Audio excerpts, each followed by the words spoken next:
چونکہ قیامت سے پہلے ایک ہوا چلے گی جس سے سارے اہل ایمان مر جائیں گے، ایک کلمہ گو مسلمان دنیا پہ زندہ نہیں بچے گا، صرف غیر مسلم ہوں گے، ایک بھی لا الہ الا اللہ کہنے والا نہیں ہوگا۔ اور قیامت سے 30 سال پہلے، قیامت سے 30 سال پہلے بچے پیدا ہونے بند ہو جائیں گے کہ کسی بچے پر قیامت نہیں آئے گی۔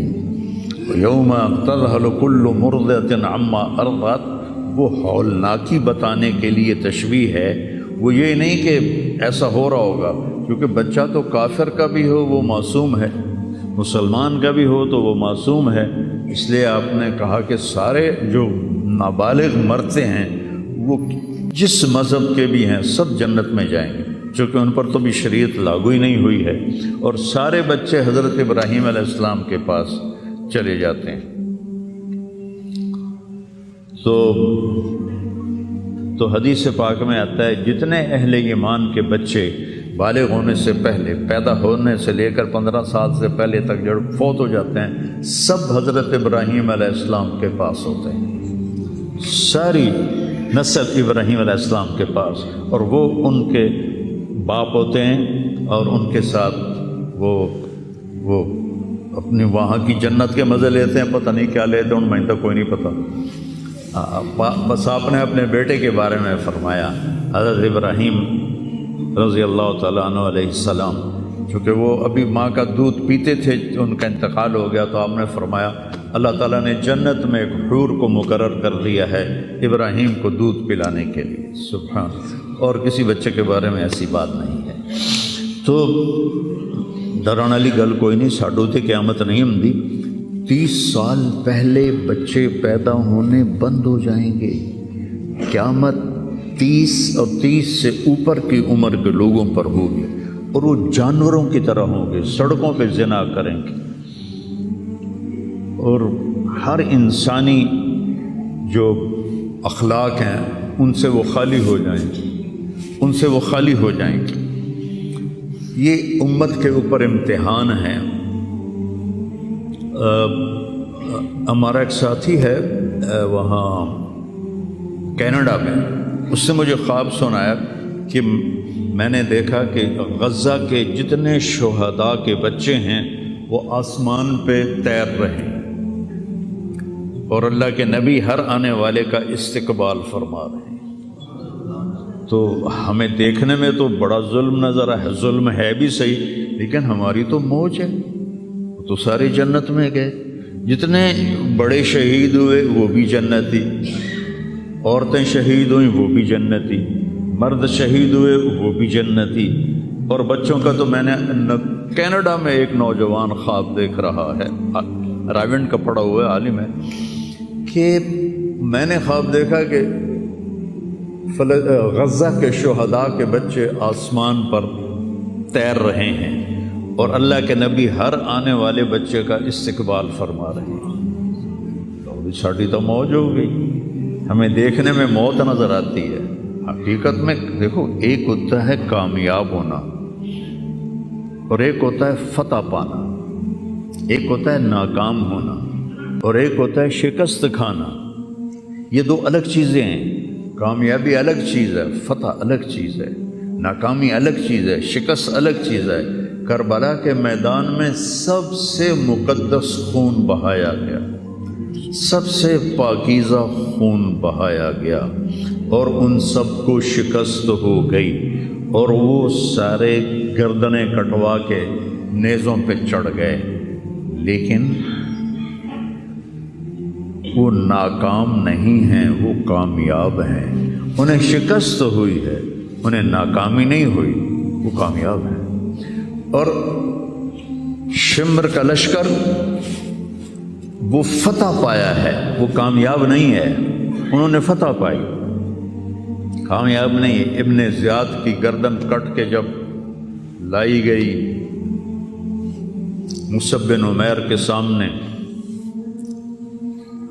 جیسے حضرت حسین علیہ السلام کی گردن کٹی ہوئی ابن زیاد کے سامنے رکھی گئی تو وہ ایسے منہ پہ چھڑیاں مار کر کہنے لگا میں نے ایسا خوبصورت چہرہ آج تک نہیں دیکھا جو مرنے کے بعد بھی اتنا چمکتا. کٹی ہوئی ابن زیاد کے سامنے رکھی گئی تو وہ ایسے منہ پہ چھڑیاں مار کر کہنے لگا میں نے ایسا خوبصورت چہرہ آج تک نہیں دیکھا جو مرنے کے بعد بھی اتنا چمکتا ہوا تر و تازہ ہو. تو حضرت ابو برزہ اسلمی رضی اللہ تعالیٰ عنہ نے کھڑے ہو کر روتے ہوئے فرمایا کہ ظالم یہ چھڑی یہاں سے ہٹا لے، میں نے ان ہونٹوں پہ اللہ کے نبی کے ہونٹوں کو لگتے ہوئے دیکھا ہوا. تو کہنے لگا تو بوڑھا ہو گیا ورنہ تیرا بھی سر اڑا دیتا میں. تو جب اللہ تعالیٰ انتقام لینے پر آئے اور ابن زیاد کو قتل کیا گیا اور اس کی کٹی ہوئی گردن آئی حضرت مصعب بن عمیر کے سامنے، تو ایک دم مجمع میں ہلچل مچی. جاءت وہ آیا. کیا دیکھا؟ ایک چھوٹا سا سانپ، اتنا انتہائی تیز، وہ تیزی سے آیا اور اس کی ناک میں داخل ہوا اور منہ سے نکل گیا. پھر اس کی ناک میں داخل ہوا اور منہ سے نکل گیا. پھر اس کی ناک میں داخل ہوا، پھر اس کے منہ سے نکل کے پھر غائب ہو گیا. تھوڑی دیر کے بعد پھر آواز ہے وہ آیا. تو دیکھا وہ بھی سانپ پھر آ رہا ہے اور آ کر اس کی ناک میں داخل ہوا اور پھر نکلا نہیں، اندر ہی غائب ہو گیا. فتح پائی ابن زیاد نے لیکن ناکام ہو گیا. شکست کھائی امام حسین علیہ السلام اور ان کے 72 ساتھیوں نے، لیکن وہ کامیاب ہو گئے. جنگ سے پہلے آپ کو اونگ آ گئی تو آنکھ کھلی تو آپ ہنسنے لگے. حضرت زینب نے پوچھا یہ کوئی ہنسنے کا موقع ہے، کیوں ہنسے ہو؟ کہا خواب میں اللہ کے نبی ملے ہیں، کہہ رہے بیٹا میں تمہیں لینے کے لیے آ چکا ہوں. تو دیکھنے میں شکست ہوئی ہے لیکن وہ کامیاب ہیں. عمر بن سعد کو فتح ہوئی ہے تو ناکام ہے. عمر بن سعد کی کٹی ہوئی گردن بے مختار کے سامنے رکھی گئی. اللہ تعالیٰ نے ایک کو زندہ نہیں چھوڑا، جتنے بھی قاتلین حسین تھے سب قتل ہوئے. حضرت عثمان کے قاتل سب طبعی موت نہیں مرے، سب ذلت کی موت مرے. تو بھائیو یہ امتحان کی جگہ ہے. اللہ اپنے نبی کی امت کے گناہوں کو دھونے کے لیے ایسے حالات لاتا ہے. سب آپ نے فرمایا جتنا مجھے ڈرایا گیا اتنا کسی کو نہیں ڈرایا گیا.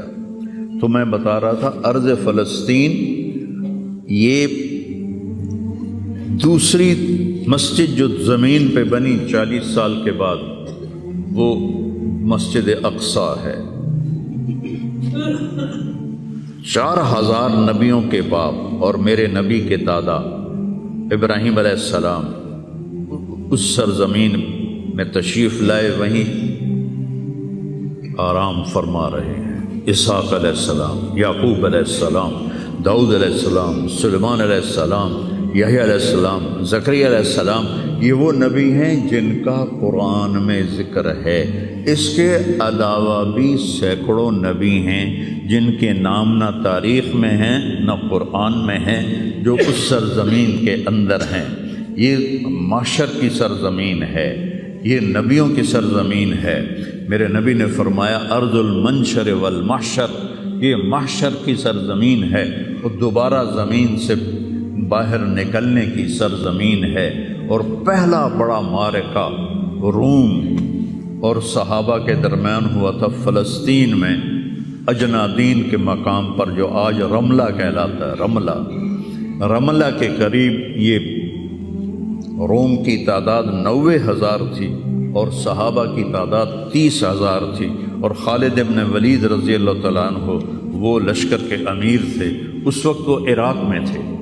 جب حضرت ابو بکر صدیق کو پتہ چلا کہ جو 18 دن کا تھا اور ایک راستہ تھا جس سے لوگ آتے جاتے تھے وہ 2 مہینے کا تھا، تو حضرت خالد نے فرمایا میں اس صحرا کو پار کروں گا. لوگوں نے کہا ہم بھوک سے مر جائیں گے، پیاس سے مر جائیں گے. کہا جس لشکر میں رافع ابن عمیرہ ہو وہ لشکر ہلاک نہیں ہو سکتا.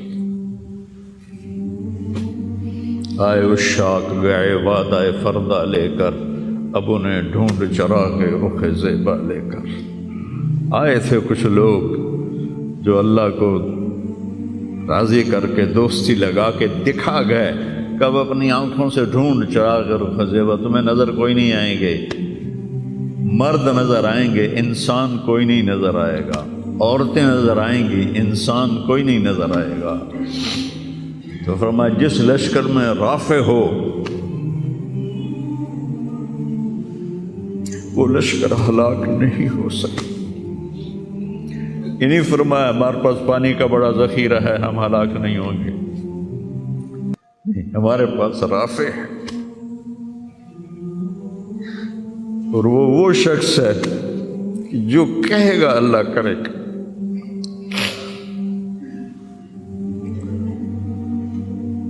18 دن میں اس کو پار کیا، اور ایک مقام پر آ کر پانی ختم ہو گیا، 3 دن بغیر پانی کے گزارے۔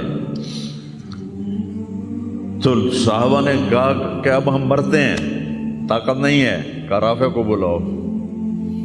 رافع کی آنکھیں خراب تھی، فرمانے لگے رافع پانی چاہیے، کہنے لگے اچھا مجھے بتاؤ کہاں ہیں ہم، کیونکہ وہ دیکھ نہیں پا رہے تھے۔ تو انہوں نے فرمایا کہ فلاں جگہ۔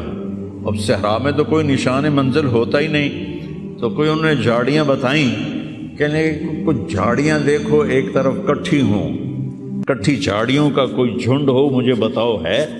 انہوں نے کہا ہاں وہ نظر آ رہا ہے، کہ مجھے وہاں لے چلو۔ وہاں لے گئے، ایک جگہ اشارہ کیا کہ یہاں سے زمین کھودو، زمین کھودی تو پانی کا چشمہ نکل کے باہر آ گیا۔ کبھی ہم بھی تم میں بھی چاہت تھی، کبھی ہم بھی تم میں بھی راہ تھی، کبھی ہم بھی تم بھی تھے آشنا، تمہیں یاد ہو کہ نہ یاد ہو۔ اللہ نے تو بے وفائی کی نہیں، ہم نے بے وفائی کی۔ اس کی مدد جو رکی ہوئی، یہ بھی اس کی مدد ہے۔ ہمارا شہید جنت میں جا رہا ہے، اگر زندہ ہے، زخمی ہے، بھوکا ہے، گناہ معاف ہو رہے ہیں۔ جہنم کی آگ سے ایک سوئی کا نکا عام آدمی ویکھ ہی نہیں سکتا، دھاگا نہیں پا سکتا، جن کی نظر کمزور ہوئے، اتنا چھوٹا ہوتا ہے۔ میرے نبی فرمایا، جبریل علیہ السلام نے آ کے عرض کیا یا رسول اللہ، سوئی کے نکے کے برابر اگر جہنم کی دیوار میں سوراخ ہو جائے تو اس میں سے جو آگ کی چنگاری نکلے گی پوری دنیا کو کوئلہ بنا دے گی۔ اس کے سامنے یہ تکلیف تو بڑی تھوڑی ہے، لیکن بات اصل یہ ہے کہ ہم نے اللہ سے دوستی چھوڑ دی۔ یہودیوں کو گالیاں بعد میں دو، پہلے ہم اپنے گریبان۔ تجھے کیوں فکر ہے اے گل دلے صد چاک بلبل کی، تو اپنے پیرہن کی چاک تو پہلے رفو کر لے۔ کتنا جھوٹ بولا جا رہا ہے، کتنے جھوٹے مقدمے ہیں، کتنی والدین کی نافرمانی ہے، کتنے گھریلو ناچاکیاں ہیں، کتنا سود چل رہا ہے، کتنا شراب کے ٹھیکے چل رہے ہیں، کتنے لوگ نمازیں چھوڑ چکے ہیں۔ صرف حکمرانوں کو میں کیا گلہ دوں، آج ہم سارے اس حمام میں ننگے ہیں۔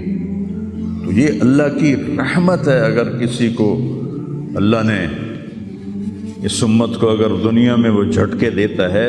مجھے ایک آیت بھی یاد آ گئی، دونوں کو حال بتاتا ہوں۔ ایک ہے جنہوں نے اللہ کو نہیں مانا، تو اللہ کہتا ہے ذرہم یأکلوا ویتمتعوا ویلہہم الامل فسوف یعلمون۔